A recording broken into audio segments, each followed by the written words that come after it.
Hello, today we're going to be talking about land use and how we make use of the land and its impacts on our conservation resources, our natural resources, and the environment with the help of this model, which is called the Enviroscape. It's actually a combination of two words, environment and landscape. Put them together, you've got Enviroscape. So as we look at our model here, you might see this is very familiar. Looks similar to what you might find in your own community. We have houses that are closer together, people that live in town and subdivisions. We also have people who live out in the country, and a lot of it is agriculture. We have businesses, which are very good. They produce products, give us jobs in town, and we have open areas like parks, golf courses. We have areas that are forestry related, trees. This one in the meantime has been timbered out, so we have very little trees there, but we also have many of our waterways, like our brooks and creeks and streams and lakes and ponds. So let's talk about a little bit of what we do on the land that's around us.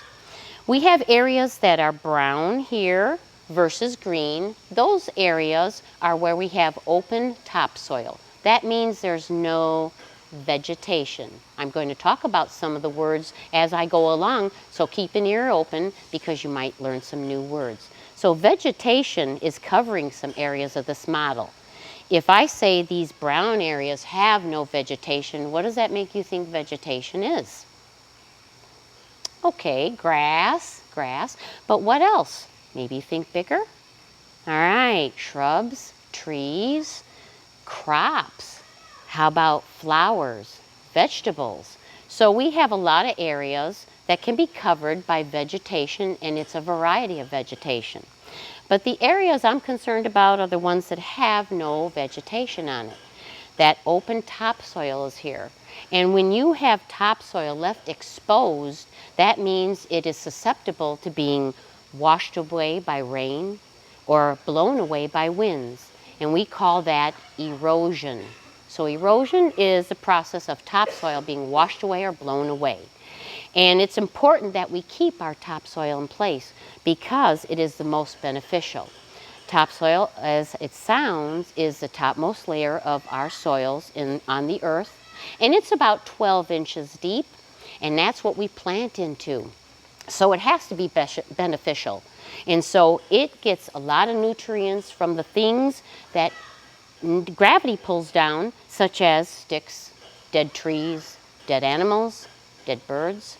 All those nutrients from those things go into that soil and enrich it, and it helps things grow, like our crops, our flowers, our vegetables.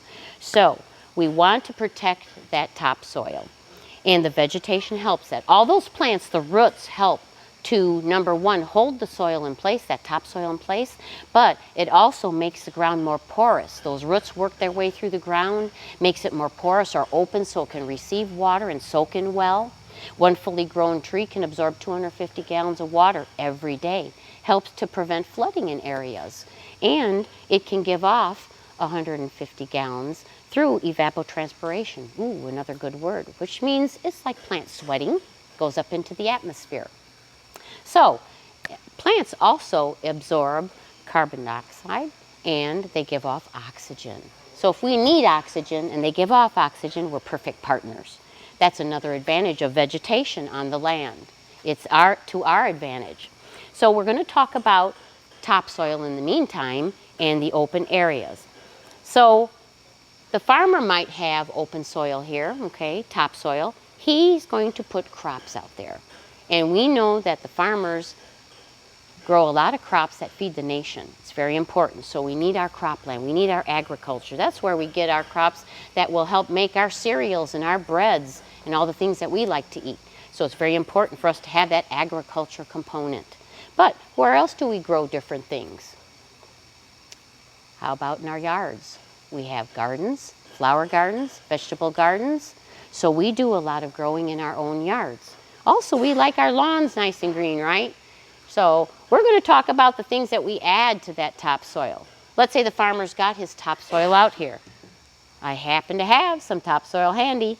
What I've got here is an example of topsoil, which is our most fertile soil and the closest to the surface of the earth. It's about 12 inches in depth, and it's the most fertile because it has a lot of things that die and soak into the soil, which helps to make it fertile and give plants the advantage to grow. And now we're going to put a little topsoil on those open or bare areas that have no vegetation.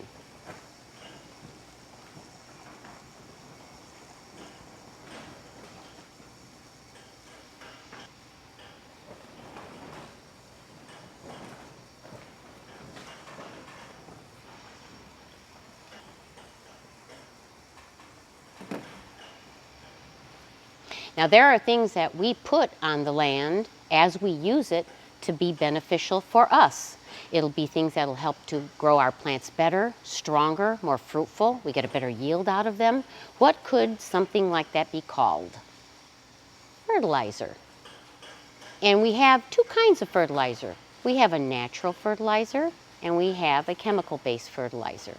Now, a natural fertilizer is something that could come from animals that we have, that we can make use of. Say a farmer that has livestock. He can make use of a natural fertilizer from his animals to put out on his crops. What would that be? Manure. That's right, manure. So that's an organic or natural fertilizer. But let's say he doesn't have any livestock. What would he do? He'd be forced to get a chemical-based fertilizer. And who else might use a chemical-based fertilizer when we look at the landscape and all those areas and where we live? In our own backyards, for our gardens, flower gardens, vegetable gardens. So let's apply a little fertilizer to the cropped area that the farmer has in the agricultural area.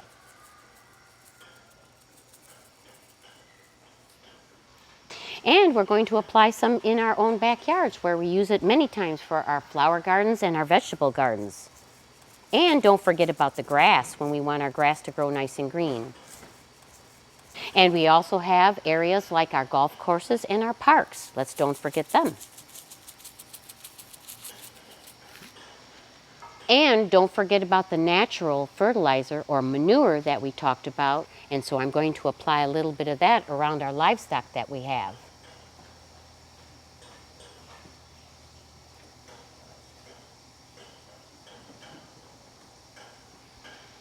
And another thing that we might apply to our yards and to agriculture areas are things to help prevent weeds or insects.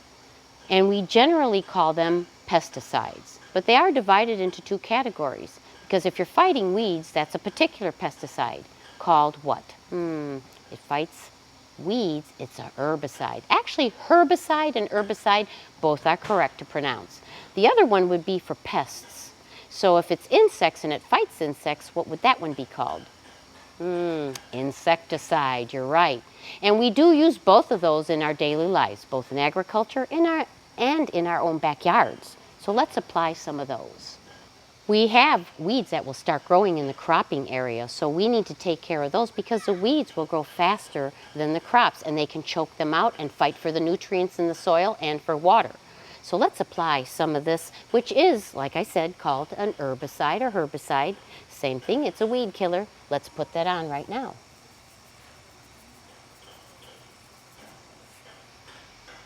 Another place we said that we might use different things to help our plants would be in our own backyards. We do use herbicides to help prevent weeds growing in the grass and in our flower gardens and vegetable gardens, so let's apply some there, as well as open areas like golf courses. They definitely use some herbicides to prevent the weeds. The other half of pesticide use, as we said before, has to deal with insects. So to protect us from insects damaging our crops, our flowers, our vegetables, we're going to apply an insecticide. So let's apply it to the cropping area first.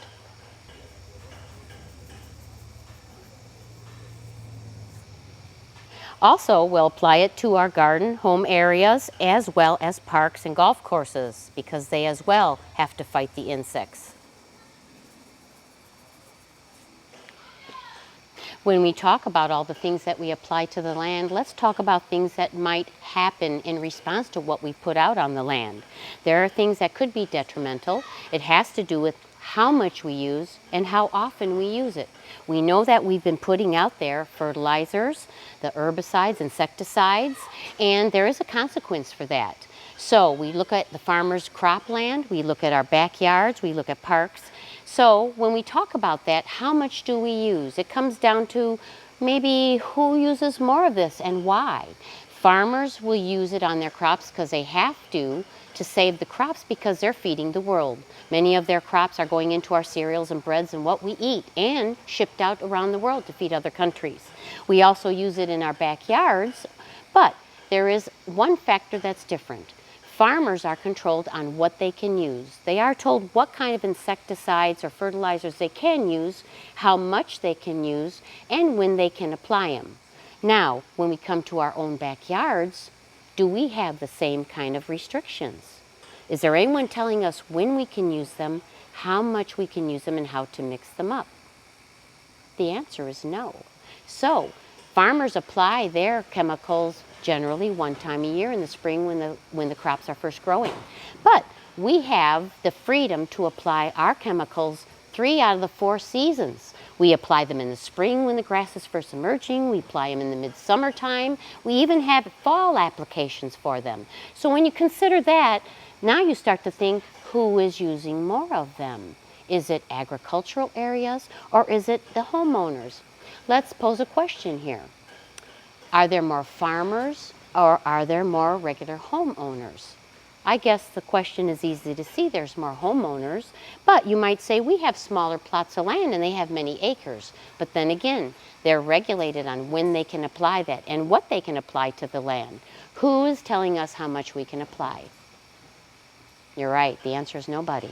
So we can go down to the store, the garden center, and pick up several bags of fertilizer, several bags of different kinds of bottles and chemicals for insects and weeds. And is there anybody at the door saying, hey, I saw you take 2 bags, you can only use one, you got to put one back? There's nobody telling us. It reminds me of when you have a glass of chocolate milk. When I was a kid, it was always, ooh, a little more is better. And I'd put a little bit more in there and get it real chocolatey. It's the same thing with chemicals. We think, that didn't look like it did much, I better apply more. So we give it a little bit more. A little bit of a kicker, and that ends up to overuse. And that's one of the major things that is a consequence then to the land and the natural environments. So let's take a look at what else might be a problem with the natural resources when we use the land, and that is something like this. We have an accident here, and we look at what are the possible fluids that come out from those vehicles. Well, right, oil's one of them, but what about other fluids? Transmission fluid, power steering fluid, maybe some Freon. There are other chemicals that are in cars and vehicles that can leach out onto what we call impervious surface, another good word. Impervious surface means surfaces that aren't porous, they can't absorb moisture. So what do? They will run off because gravity pulls liquids down to the lowest areas. And where these areas are ditches on the side of the road that are water filled, or our natural waterways like our creeks, our streams, our lakes, and our ponds. Now that we've had a chance to look at what we apply to the land, now we're going to see the consequences to our natural resources and the environment by what happens after we've applied these things. And this can happen over years. We apply chemicals every year for our gardens and for our yards. But let's say there's a spring rain and we've applied some chemicals. And we have, of course, our open areas of topsoil where there's no vegetation to protect it. So let's see what happens when there is a spring rain and what starts to happen when there's lots of chemicals applied to the land.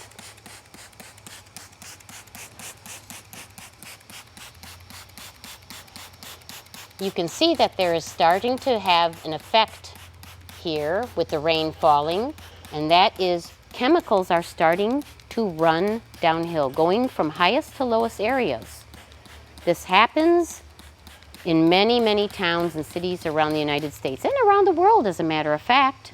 But when you look at it from a height up above, like as if you were in a plane, you could see it more clearly. But because we're on the ground, we don't always see it well, because we're right there, ground level. This gives us a good bird's eye view of what's happening on the land now with all those chemicals. We can see that they're starting to slide in to our open waterways. Our little livestock here, which are not potty trained, right? They are going to go to an open waterway to get a drink, but they will also have manure going in there too. That actually washes down. And by the time it gets out to our lakes and streams, you won't even recognize the manure because it breaks down. But it has E. coli in it, which can be dangerous. The good thing is that water, when it washes through, can wash E. coli out pretty quick. Not so much for the chemicals that we use. You can see our chemicals here that have piled up and are moving across impervious surface, which doesn't let them absorb. So they're going to cross that and make their way into our lower land areas and end up in our creeks, lakes, streams, ponds. Now that we know what has caused this type of scenario, what can we do to help reduce or eliminate the consequences to our natural resources and the environment? And the answer is use less and try organic or natural methods to take care of the problems that we have with our insects or our weeds or to benefit our plants. We can use natural materials that break down, and it's compost. If we start a compost pile, that gives benefit to the soil, and we can put that in our gardens rather than using chemicals. We can also reduce the amount of the chemical fertilizers and pesticides and insecticides that we use, like the herbicides. We can hand pick weeds. We can also get insects that are called good bugs versus the bad bugs. Farmers have been ordering tons of ladybugs and praying mantises for years to help with aphids and other insects that could destroy their crops. So we can make use of the natural insects that are around our backyards and in our communities that will help fight those invasive pests. And another one is look at the way we plant. Look at how we plant. Look at the direction we plant. Like in the farmer's case, look at those crop rows going straight out right into the waterway. What is something he could do different that would help with his crops and the environment? Maybe just as simple as changing the direction of his rows so that the water has to work harder to go over every row hump and make its way to the water. It'll carry less of those chemicals with it when it makes its way to the waterway. And the same thing with his livestock. If they had free access to a waterway to get drinks, what is something that he could do different that would help to keep the water cleaner? Maybe something as simple as a fence. Have a fence along here with a gated area where they can reach water, but not get completely into the waterway to have a little of their manure adding to the water that goes down there. And simply keep our vehicles running well and preventing some of these spills that we have with oil or transmission and power steering fluid. When you think, well, it's only my vehicle, that's true. But think of the hundreds of thousands of vehicles that run the roads every day on our highways. And think of how many of those might have an oil leak, transmission leak, something like that, that can add to that pollution that goes on our roadways every day. And in our own backyards. Let's look at more natural ways to take care of things. We want this earth to be viable, the soil to be viable, good to grow in for generations to come. So if we each did our part, it would help on a whole.